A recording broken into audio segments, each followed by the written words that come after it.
And to talk more about this story, we're joined by our correspondent in Rome, Max Civili. Max, thank you very much for joining us. Can you tell us about the repercussions of this story for Italian football players as well as Italian football in general? Well, this is the umpteenth scandal that hits Italian football. We have already several scandals in the past that involved characters of the caliber of Antonio Conte, the Juventus coach who was disqualified for 6 months, or the Lazio midfielder Stefano Mauri, who is still disqualified. His time will end in a couple of months.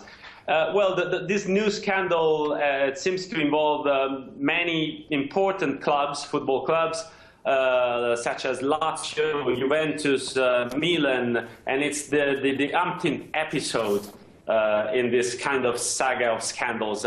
Gennaro Gattuso has denied any wrongdoings. He even said that he would kill himself if it were proved otherwise in this investigation, if it's proved that he's guilty. He has never had the faintest thought of fixing a match, he said.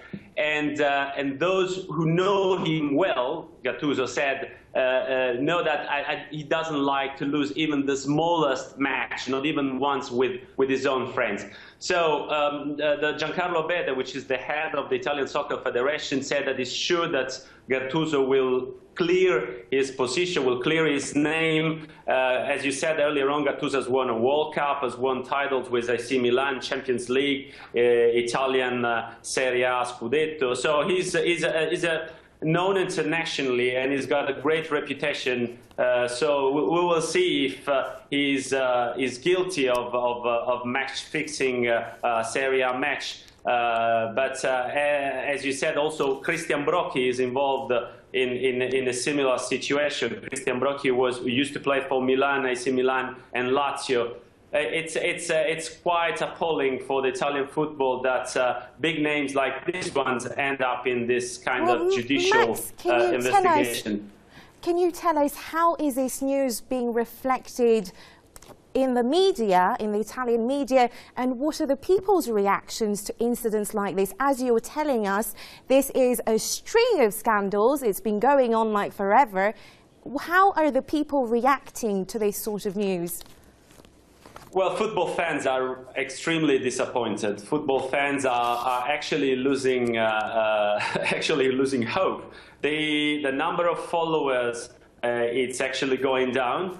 And today I was listening to the national radio, and there were so many football fans saying, "I'm not going to the stadium any longer. I feel like football players are simply exploiting the system. They don't really care about us." And it's definitely not a good situation for football, for the reputation of football in Italy.